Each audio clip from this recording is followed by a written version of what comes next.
তো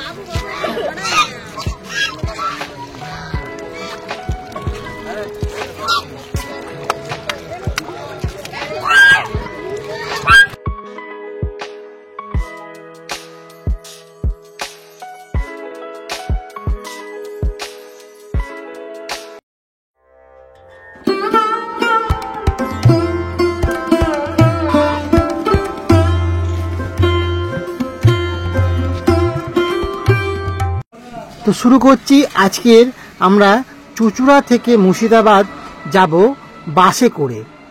তো কিভাবে যাব সেটাই আপনাদের আজকে দেখাবো। আর এই যে আমাদের বাসটা দেখছেন, বাস চলে এসেছে, আর এই বাসে করেই আমরা আজ যাব মুর্শিদাবাদ। প্রথমে তো আমাদের বাস ছেড়ে দিয়েছে, আসছে দিদিরা বসে আছে, সবাই সুন্দরভাবে দেখছেন বসে আছে বাসে।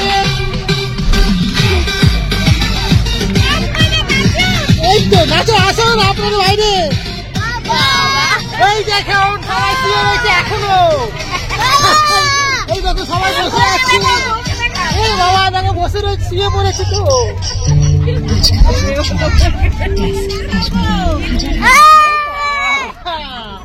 কোথায় গেল সবাই? তো কোথায় গেল সমীরদা? সবাই বসে রয়েছে। ফাঁকা জায়গা আছে, বল খেলা যাবে। দিদি বাবা, দিদি এটা কে? জীবন সত্যি মনে হয়, মনে হয় এটা কে?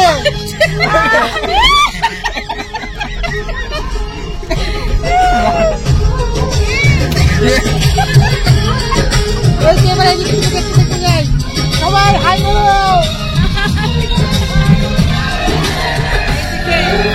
হ্যাঁ এই তো উপরে আছে।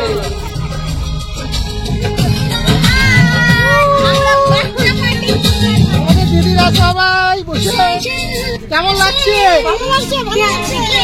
ভালো লাগছে তো? সবাই মিলে আনন্দ করছি আর ডান্স করছি, দেখুন।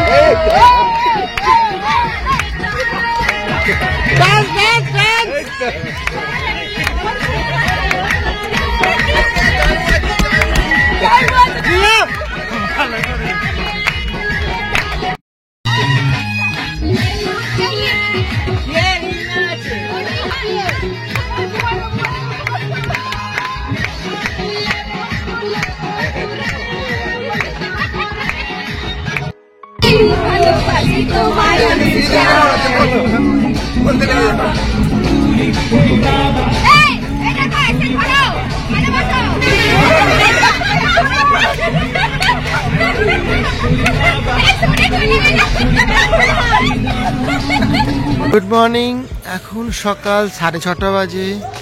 এখন আমরা এসে পৌঁছে গেছি হাজারদুয়ারি। আজকে আমরা হাজারদুয়ারিতে পৌঁছে গিয়েছি, আর আজকে আমরা হাজারদুয়ারিতে ঘুরবো। হাজারদুয়ারির আশেপাশে সব সাইট সিন, তার মধ্যে প্রথমে পড়ছে হচ্ছে কাঠগোলা বাগান। এটি কি বলা হয় গোলঘর। দেখতে খুবই সুন্দর এই গোলঘরটা। আর ঠিক হাজারদুয়ারির পাশ থেকে বয়ে চলেছে এই গঙ্গা নদী। এখানকার গঙ্গা নদী খরস্রোতা আর খুব সুন্দর পরিষ্কার জল। হাজারদুয়ারি ভ্রমণ ভিডিও 3টে পার্টে আমরা ভাগ করেছি। 19/12/2023 এটা আমাদের এই বছরের মতন শেষ ট্রিপ। তো আসুন, আমরা আজকে এসে পৌঁছে গেছি মুর্শিদাবাদ। মুর্শিদাবাদে আমাদের সাথে এই এক্কা গাড়ি করে ছুটে চলেছি মুর্শিদাবাদের বিভিন্ন সাইট সিনে। চলুন আপনাদেরকে প্রথমে নিয়ে যাব কাঠগোলা বাগান, জগৎ শেঠের বাড়ি, আরও মির্জাফরের কবর, অনেক জায়গায়। তো বিভিন্ন জায়গায় আমাদের সঙ্গে থাকুন আর দেখাবো বিভিন্ন স্থান। ভিডিওটা অনেক বড় হয়ে যাবে বলে একটা ভিডিওতে আপনাদের সব জায়গা দেখাতে পারছি না, তাই ভিডিওটা 3টে পার্ট করেছি। অবশ্যই দেখবেন আর কেমন লাগলো কমেন্ট করে জানাবেন। যদি কমেন্ট ভালো লাগে অবশ্যই লাইক শেয়ার করবেন। আজকে আমরা প্রথমেই চলে এসেছি কাঠগোলা বাগান। এই যে এরকম ধরনের একটা কাঠগোলা বাগানের যে প্রবেশদ্বার, এই প্রবেশদ্বারটা এতটাই বড় যে এখান থেকে তখন রাজা মহারাজা বিভিন্ন ধরনের বণিক সম্প্রদায়ের লোক এখান থেকে যখন প্রবেশ করতেন ওপরে সানাই বাজত আর ওপর থেকে ফুল ছড়া হতো। তো এরকমভাবেই তাদের স্বাগত করা হতো এই কাঠগোলা বাগান। কাঠগোলা বাগান বাড়িটা বিশাল বড় এলাকা নিয়ে তৈরি। আগে দেখাবো, গাইডের মুখেও আপনাদের শোনাবো কাঠগোলা বাগানের আরো ইতিহাস। তো আমাদের সঙ্গে থাকুন। দেখতে পাচ্ছেন এই বাগানটা পুরোটা আম বাগান, আর এইটা হচ্ছে এদেরখানকার 4 ভাইয়ের মধ্যে 1 ভাইয়ের মূর্তি। প্রথমে এখানে ঢুকতে টিকিট লাগে পার হেড 30 টাকা। তো আমরা এখান থেকে টিকিট কেটে প্রবেশ করি। এসেছেন এই বাগান বাড়ির আজকের দিনে দাঁড়িয়ে বর্তমান বয়স হচ্ছে 244 বছর। পলাশির যুদ্ধ ঘটে গেছে, সিরাজ মারা গেছে, তার থেকে 23 বছর পর এই বাগান বাড়ি তৈরি হয়েছে। কিন্তু হাজারদুয়ারি সিরাজের 84 বছর পরে তৈরি হয়েছে। হাজারদুয়ারির থেকে হিসাবে কাঠগোলা বাগান বাড়ি 64 বছর আগে তৈরি, 1780 সাল। তখন ব্রিটিশ পিরিয়ড। মুর্শিদাবাদের নবাব ছিলেন মির্জাপুরের ছেলে মুবারকদৌল্লা। তো গাড়ি থেকে নেমে যখন প্রবেশ করছিলেন দুই দিকে 4টে ঘোড়ায় চড়া স্ট্যাচু মূর্তি দেখলেন। এই যে দুটো দেখা যাচ্ছে, আগে আছে দুটো। এরা 4 ভাই, লক্ষ্মীপদ, জগৎপদ, ধনপদ, ছত্রপদ সিং দুর্গার। এরা 4 জন একসঙ্গে রাজস্থান থেকে 1780 সালে ব্যবসা করার জন্য এই মুর্শিদাবাদে এসেছিল। তখন এদের 1 কাঠা জমিও মুর্শিদাবাদে ছিল না। এটা 260 বিঘার এলাকা। 1200 টাকায় কিনেছিলেন নবাবের কাছে 999 বছরের লিজে। দাদা সেই লিজ 1780 সাল থেকে শুরু, 2023-এর শেষে গিয়ে 244 বছর বয়সে পড়লো। 750 বছরের বেশি লিজ এখনো বাকি। কাঠের ব্যবসা দিয়ে শুরু করেছিল, আর আম বাগান ছিল না, এগুলো গোলাপের বাগান ছিল। তাই কাঠ আর গোলাপের জন্য এই বাড়িটার নাম কাঠ গোলাপ ফুলের বাগান বাড়ি। কিন্তু মেন ব্যবসা কি ছিল জানেন? পান্না, হীরা, মণি, মুক্ত এই সমস্ত জিনিসের এরা সুড়ঙ্গ পথ দিয়ে জগৎ সেটের সাথে এরা বিজনেস করতো। সুড়ঙ্গ রাস্তা সামনে নিয়ে যেত। তার আগে একটা ছোট্ট কথা বলি, গাড়ি থেকে নেমে যখন হলুদ গেট দিয়ে ভিতরে এলেন, আশা করি গেটের ডিজাইনটা দেখেছেন। মুর্শিদাবাদ জেলার কোথাও কিন্তু এরকম গেট নাই। ওরা বলতো নহবত গেট। আগে ব্রিটিশ জমিদার নবাবরা যখন ওই গেট দিয়ে প্রবেশ করত, তাদের সম্মানের জন্য উপর থেকে ছানাই বাজত। কিন্তু এখন তার সেই নবাবী যুগ মুর্শিদাবাদে নাই। তাই নবাব গেছে মরে, হাতিও গেছে সরে। এখন একটাই গেট, টিকিটের 30 টাকা রেট। বাইরে আপনাদের গাড়ি। সুড়ঙ্গ পথ দেখার জন্য চলুন তাড়াতাড়ি সামনে।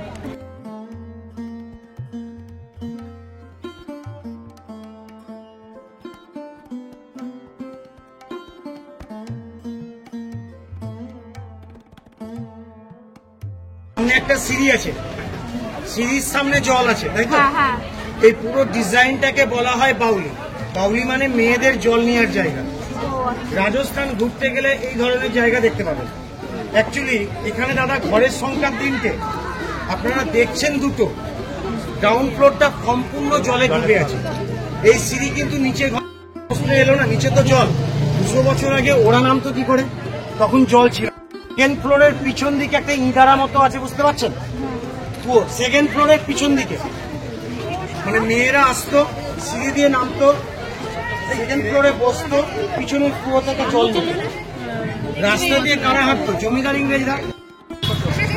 ব্যবসা কি করে হতো জানেন? তখন নিচে জল ছিল না, যাচ্ছে নিচের ঘরে। ওই ঘর থেকে মাটির নিচ দিয়ে রাস্তা, এই নিচ দিয়ে 1 কিলোমিটার চলে গেছে। এখান থেকে জগৎসেটের বাড়ি হেঁটে যাওয়া যেত, কিন্তু রাস্তা আছে। জগৎসেটের বাড়িটা নাই। ওই বাড়িটা বর্তমান গঙ্গায় ডুবে গেছে। আর রাস্তা গঙ্গার সঙ্গে কানেক্ট হয়ে গঙ্গার জল নিচ দিয়ে এখানে আসছে। গঙ্গা বাড়লে বাড়বে, কমলে পরে কমবে। দাদা প্রত্যেকদিন যা লোক আসে, সবাই যদি নিচে নামতো এখানে অ্যাক্সিডেন্ট। তাই মালিক পক্ষ থেকে কাউকে নামতে দেয় না। তাই মারা আছে গেটে তালা। যদি বলে নিচে নামবো, গেট যাবে না খোলা, দাঁড়িয়ে লাভ নাই। সামনে বলছি আপনাদের সকলকে শুনুন, এটা চিড়িয়াখানা। হ্যাঁ, যখন ওই সাইড থেকে ফিরবেন, পাখি আর মাছ আছে, ভিতর দিয়ে ঢুকে দেখে ছবি তুলে বেরিয়ে যাবেন। এই দেখছেন একটা গম্বুজ আকৃতি, ভেতরে জায়গা আছে ফাঁকা দাঁড়ানোর জন্য। এখানে একটা পুকুর আছে, পুকুরের চার কোণে চারটে এরকম গম্বুজ আকৃতি করা আছে, আর এখানে দাঁড়িয়ে পাহারা দেওয়া হতো। আর এই যে বাড়িটা দেখছেন আপনি, এই বাড়িটাতে অনেক বইয়ের শুটিং আছে। আর এই সামনে যে চেয়ার টেবিলগুলো দেখছেন, এইগুলো সেই ইংরেজদের আমলের, আর সেই চেয়ার টেবিল এখনো পর্যন্ত কোনো জং ধরেনি আর সুন্দরভাবে এখনো পর্যন্ত রয়ে গেছে। ওই সাইড থেকে ফিরবেন, যদি ভাবেন মাছের ছবি তুলবো, তাহলে আপনাদের কাছে যদি বিস্কুটের প্যাকেট বা শুকনো খাবার থাকে রাখুন, দুটো বিস্কুট বের করে টুকরো করে জলের মধ্যে এক জায়গাতে আস্তে আস্তে ফেলবেন। 150 থেকে 200 পিস কালারিং মাছ আপনাদের পায়ের কাছে এসে জড়ো হবে, তখন পারলে মোবাইলে ছবিটা তুলে নেবেন, ঠিক আছে? তো প্যালেসের সামনে পুকুরটা দেখছেন, একে প্যালেস পুকুর বলে। এটা আপনারা মাছের গল্প করলে আমার কিন্তু আর বলা হবে না, মাছ বাজারে দেখতে পাবেন। এই গল্পটা শুনুন। তো এটা ছিল মেয়েদের এন্টারটেনমেন্টের জায়গা। পুকুর মানে এখানে কেউ স্নান করতো না। পুকুরের চার কোণে চারটে গম্বুজ দেখছেন, কেন জানেন? কাঠগোলা বাগান প্রবেশ করতে গিয়ে 4 ভাইয়ের মূর্তির কথা বললাম। 4 ভাইয়ের 4 বউ ছিল, মানে এবারের 4 রানী। বিকালবেলা হলে রানীরা প্যালেস থেকে মাঝে সাজে ওই পারে সময় কাটানোর জন্য ঘুরতে বেড়াতেন। তখন ওই পারটা সাজানো গোলাপের গার্ডেন, রানীরা গার্ডেনে থাকলে ওই দেখেন স্টেজ, গান বাজনা চলতো। 4টে সিপাই 4 গম্বুজে দাঁড়িয়ে পাহারা দিত। তো আপনারা শুনলেন এই পুকুরটার নাম প্যালেস পুকুর। আর এখানে প্রচুর সুন্দর দেখতে হাঁস আর প্রচুর মাছ আছে। তো তখনকার দিনে মাছ, এরকম রঙিন মাছ ছিল না, সে মাছ আনা হতো বিদেশ থেকে। আর এই সুন্দর যে মাছগুলো দেখছেন, এই মাছের খেলা দেখতে রানীরা এখানে বসে সময় কাটাতো। তো এই মাছগুলোকে দেখতে আমাদেরও খুবই সুন্দর লাগছে। আর মাছগুলো এত সুন্দর খিলখিল করছে। এখানে প্রায় 150-200 পিস মাছ রয়েছে। আর এই মাছগুলো যখন মারা যায় না, তখন এই মাছগুলোকে একটা জায়গা আছে এনাদের, মাছগুলোকে কবর দেয়। যেহেতু এনারা জৈন, তাই এখানকার মাছ এরা মানে এখানে খায় না কো। আর মাছগুলোকে একটা জায়গা আছে, সেখানে গিয়ে এরা কবর দেয়া হয়।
এতক্ষণ যে বাড়িটা আপনারা দেখলেন, এই বাড়িটা আপনি এক যে ছিল রাজা, একটা সিনেমা আছে, এরকম অনেক সিনেমাতে দেখেছেন।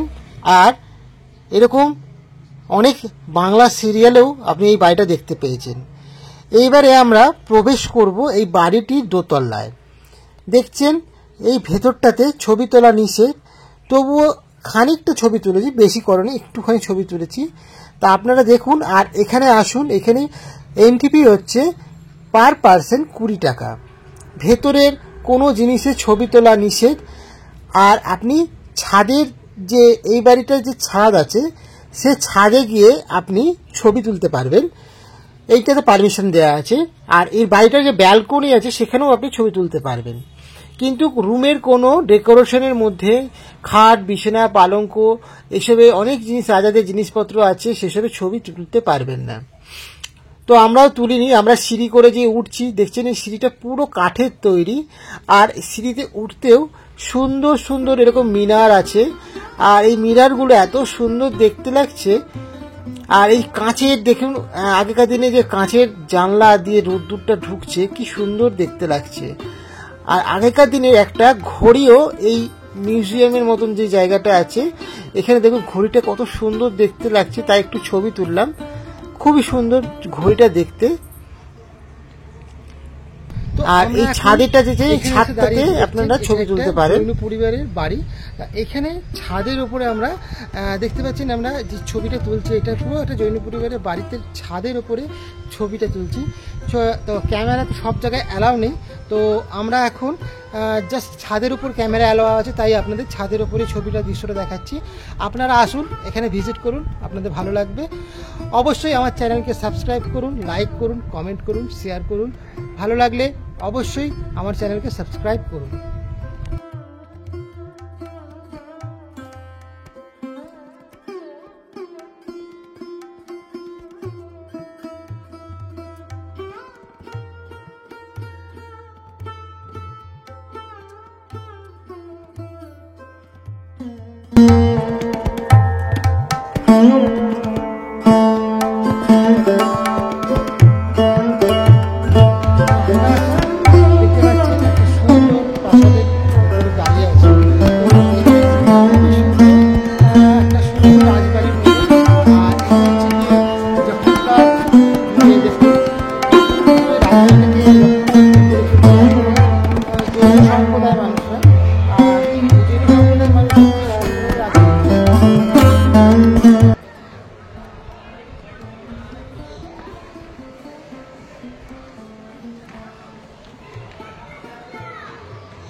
নিচে কবর দিয়া পাথর বাঁধিয়ে মাছের মূর্তিগুলো স্মৃতি হিসাবে বানিয়ে রাখা।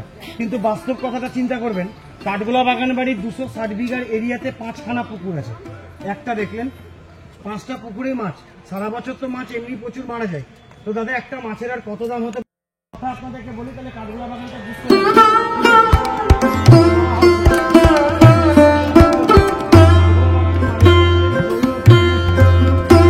টেকনিক ছিল 260 বিঘার বাগানকে এমন ভাবে নবাব জমিদার আমন্ত্রিত হয়ে এখানে ঘুরতে আসতেন, এসে সুরাপান করে, নাচ গান দেখে, বিলিয়ার্ড খেলে নিয়ে খুশি হতেন। খুশি হয়ে যখন ফিরতেন, গিফট হিসেবে গাড়ির মালিকদেরকে বিজনেস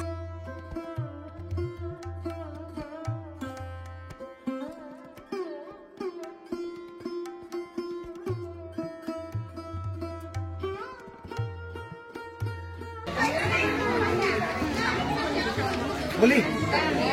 দাদা কাঠগোলা বাগান বাড়ি জৈন ধর্মের একটি পবিত্রতম ঘর। এটা দেখুন, আমরা হিন্দু ধর্মের হয়ে বলি না গুরুদেবের আশ্রম, গুরুদেবের বাড়ি, কিন্তু জৈনরা গুরুদেব বলে না, ওরা গুরুদেবকে দাদাজি বলে, তাই ঘরটাকে দাদা বাড়ি বলে। ওই যে সিংহাসনটা দেখছেন পাথরের ভিতরে, ওই বেদিতে ওদের গুরুদেবের পায়ের ছাপ আছে। জৈন ধর্মের যারা আসেন তারা ভিতরে গিয়ে প্রার্থনা করে। জানেন জৈন ধর্মে এই বাড়িটা কিন্তু প্রাইভেট বাড়ি।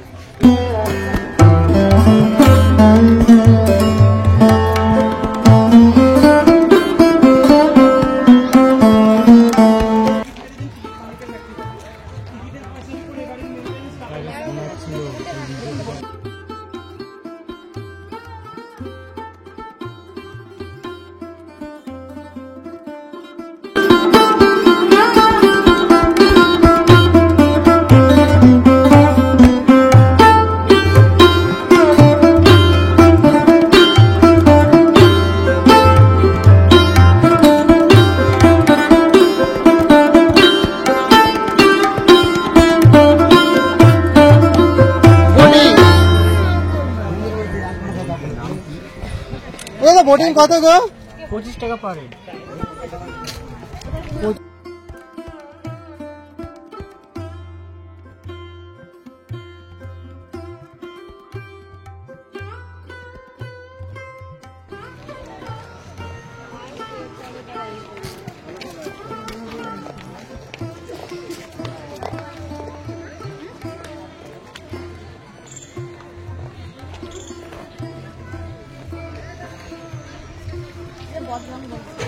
এই মূর্তিটি মাটি খুঁড়ে পাওয়া গেছিল, তাই এই মূর্তিটি নাকি খুবই জাগ্রত। এই জায়গাতে পাওয়া গেছিল বলে এই মূর্তিটিকে এখানে প্রতিষ্ঠাতা করা হয়েছে। আর এটা হচ্ছে চিড়িয়াখানা। আপনারা চিড়িয়াখানাতে ঢুকবেন। ভিডিওটা বড় হয়ে যাবে বলে ভিডিওটা বেশিক্ষণ বড় করলাম না। আর আমাদের এই ভিডিওটা এখানে শেষ করলাম। আশা করি আপনাদের ভালো লেগেছে। ভালো লাগলে অবশ্যই লাইক, কমেন্ট, শেয়ার করবেন। আর ততক্ষণ ভালো থাকবেন। আবার দেখা হবে অন্য কোনো ভিডিওতে। আপনাদেরকে সবাইকে নমস্কার।